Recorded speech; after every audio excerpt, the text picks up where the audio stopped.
En avant les bébés, en avant! Ça fait 23 ans que je vis ici, puis ça fait 23 ans que je suis sans voix à chaque fois. J'avais dit un jour que j'irais vivre au Canada, donc tu vois, puis ça fait longtemps, je devais avoir 6-7 ans à l'époque. On est conscient qu'on a une chance énorme, c'est un privilège de vivre sur une île comme ça. Bonne, tu la tires ou tu la pointes? Je pense que ça n'a pas été facile tous les jours pour mes proches de comprendre ma vie avec les chimpanzés.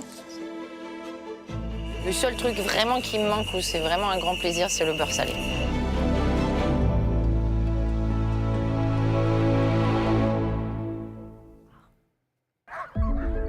Tracer une nouvelle route, son propre chemin.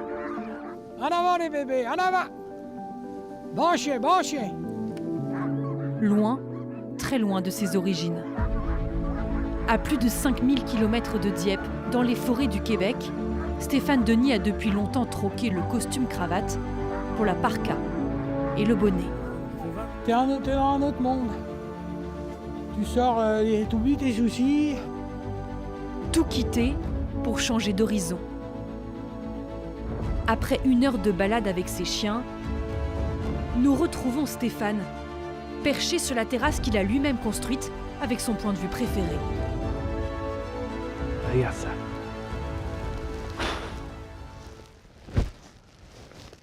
Ça n'a pas de prix, ça.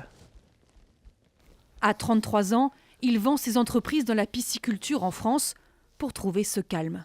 Aujourd'hui, je m'aperçois que j'avais une vie de fou. Et j'étais parti dans un engrenage de travail jour et nuit. Alors il décide de suivre sa passion d'enfance pour le Canada et les animaux, les chiens et surtout les bisons des bois. Dès son arrivée, il construit ici la première réserve du Québec pour protéger cette espèce. Bon, tu te rappelles quand on a construit ça, mon babou? Oui. C'est son père qui lui a transmis cette fascination, à force de récits enflammés sur le destin de ces animaux préhistoriques. Ils ont frôlé l'extinction lors de la conquête de l'Ouest, quand les Américains ont eu cette idée folle. Si vous voulez avoir toutes les terres des Indiens, vous tuez tous les bisons. Et donc, en 30 ans, il y a eu 55 millions de bisons qui ont été abattus. Mon père a été le tremplin pour m'amener ici. Nous, j'avais dit un jour que j'irais vivre au Canada, donc tu vois, puis ça fait longtemps, je devais avoir 6-7 ans à l'époque. Finalement. Mais finalement, je suis là.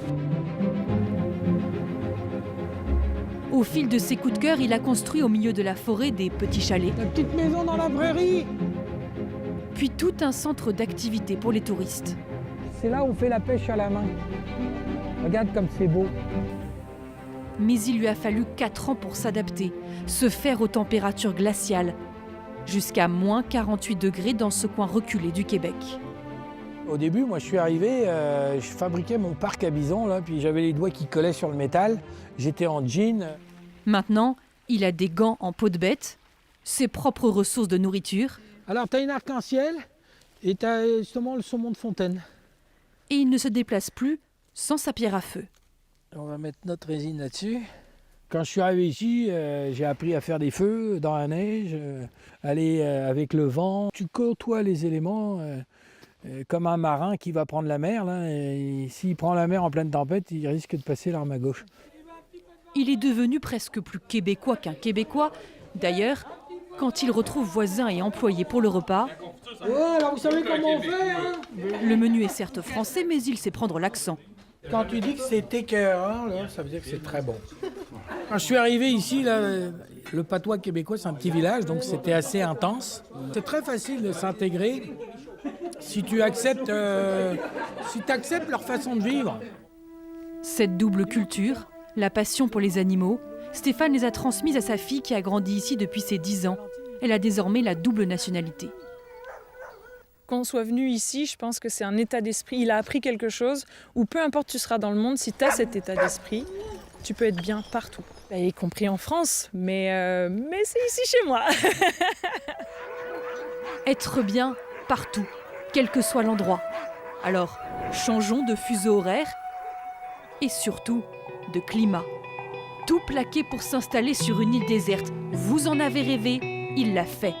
Robinson Crusoe est désormais français et il s'appelle Laurent Duris. C'est la vie que j'ai choisie, c'est une vie de liberté. C'est une vie d'aventure un peu à tous les instants. Il nous emmène en bateau vers l'archipel des Bijagos, au large de la Guinée-Bissau, avec sa nature sauvage et préservée. 88 îles, et parmi elles, Kéré, grande comme 2 terrains de football. Déserte, jusqu'à ce que ce Français y pose ses valises. Aujourd'hui, il y a 3 habitants permanents sur l'île qui passent à table. Manger carpaccio. Tu veux des carpaccio, Gaboui? Laurent Duris, Sonia Marquez, sa femme d'origine portugaise, et leur fille de 4 ans, Gabrielle, qui ne va pas encore à l'école. Laurent a quitté l'armée pour s'installer ici en 2000. Vivre sur une île était son rêve d'enfance. Il a négocié avec les autorités locales un bail de très longue durée, 99 ans. Tu aimes vivre sur ton île? J'aime beaucoup. Alors tape là. Voilà. On est conscient qu'on a une chance énorme, c'est un privilège de vivre sur une île comme ça. On a le bruit du vent, on a le bruit des vagues, on a les oiseaux, on a une qualité de vie qui est hors norme.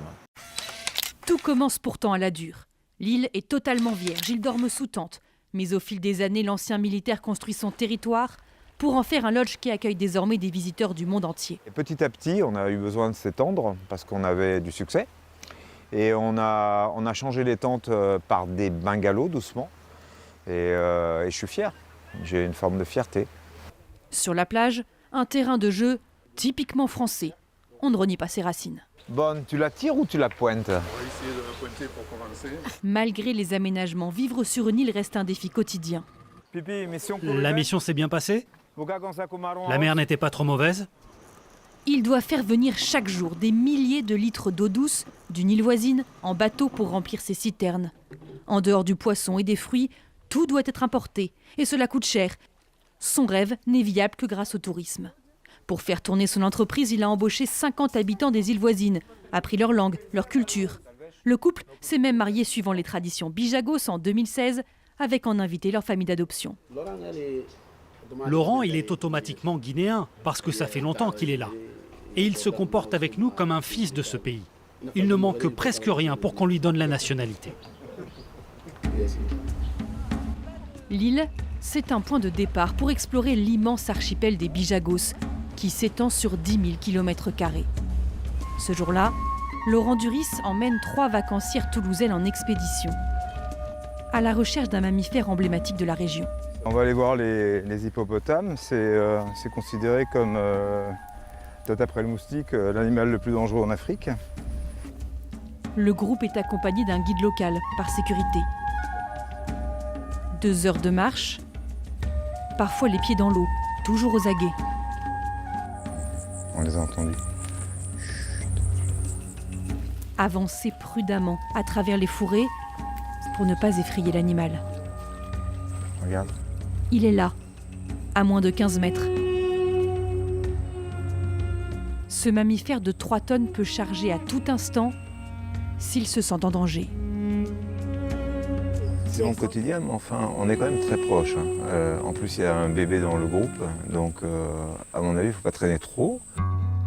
Alors, pour ne pas perturber cette nature sauvage, ne nous attardons pas. Laissons Laurent sur son île pour s'enfoncer dans cette forêt tropicale classée de Côte d'Ivoire et retrouver la biologiste Estelle Rabalan. Allez, venez prendre votre biberon. Allez. Ces bébés chimpanzés ont moins de 4 ans et sont orphelins. Estelle est devenue leur mère de substitution. Elle doit porter un masque pour ne pas leur transmettre de maladies. Dans la nature, les bébés chimpanzés sont allaités. Franchement, c'est triste parce qu'ils devraient être au sein avec leur mère, quoi. Tous ces petits chimpanzés sont des victimes des braconniers. Ils ont été sauvés du trafic par l'État ivoirien puis confiés à l'ONG d'Estelle. C'est pour eux qu'elle a quitté la France. Tu peux prendre. S'il veut monter, tu peux. À tout juste 22 ans, la Bretonne part pour 6 mois de volontariat dans un sanctuaire de singes abandonnés en Guinée. Elle ne repartira jamais vraiment d'Afrique. Voici Albert, le premier chimpanzé qu'elle a sauvé. Et pendant 1 an, j'ai dormi avec lui, je me suis baignée avec lui. Et lui, maintenant, il est relâché et c'est le dominant de son groupe. Je pense que ça n'a pas été facile tous les jours pour mes proches de comprendre ma vie avec les chimpanzés. C'était soit moi, soit ils mouraient. Et dans ces cas-là, t'as plus de... C'est toi qui prends tes responsabilités. Elle dédie sa vie à ces mammifères menacés d'extinction. Car en plus de nourrir les petits orphelins, il faut entièrement les éduquer. leur enseigner à apprivoiser la forêt. Et même à grimper aux arbres. Tu vas laver ton doudou? Je pense qu'il y en a vraiment besoin de laver les doudous là. Il faut tout leur apprendre parce que normalement ils sont dans un groupe avec leur mère et ils apprennent beaucoup par imitation. La Bretonne a fondé 2 sanctuaires en Guinée et en Côte d'Ivoire. Depuis 30 ans, elle passe la plupart de son temps en forêt. T'as besoin d'aide là? Avec les soigneurs et les volontaires français qu'elle forme, dans des conditions plus que rudimentaires. Alors, voilà nos toilettes. Bon, c'est rustique, mais bon, ça fait le job. Sonia Gasto a signé pour 6 mois. Donc là, c'est ma tante. Dans cet environnement hostile, sans eau courante, ni réseau, ni électricité, à l'école d'Estelle. Comme il pleut plus ou moins tous les jours, ça n'a jamais le temps de sécher, quoi. L'avantage aussi, c'est qu'on ne prend pas les choses pour acquis, parce que quand on habite en Europe, on sait qu'on ouvre un robinet, il y a de l'eau qui coule, quoi. La plupart du temps, Estelle n'a pas assez d'argent pour se verser un salaire. Les dons qu'elle reçoit servent à soigner les chimpanzés et à construire de nouvelles infrastructures. Tu veux plaquer ici? Comme cet enclos qu'elle a réussi à bâtir après 1 an de travail acharné. C'est l'épouillage à la Asta. Donc, soit elle arrache les cheveux, soit elle te fait des nœuds. Quand les chimpanzés grandissent, ils sont trop robustes et doivent être mis en cage. Le temps d'être assez autonome pour être relâchés, progressivement. Vous êtes prêts? Allez, on y va! Et c'est le grand jour. Pour la première étape, la vie en enclos. C'est bien, Juju! C'est pour ces C'est moments-là, bien. pour voir les animaux reprendre leur liberté, qu'Estelle ne compte pas quitter l'Afrique de sitôt. Il faut se battre pour eux. Tant qu'on n'a pas gagné la guerre, j'arrête pas. Hein. Parce que la conservation des chimpanzés, faut encore se battre. Il est temps de laisser nos 3 expatriés à leur vie. Aucun d'entre eux ne compte rentrer au pays. 3 Français du bout du monde, parmi les 3 millions qui vivent aujourd'hui à l'étranger.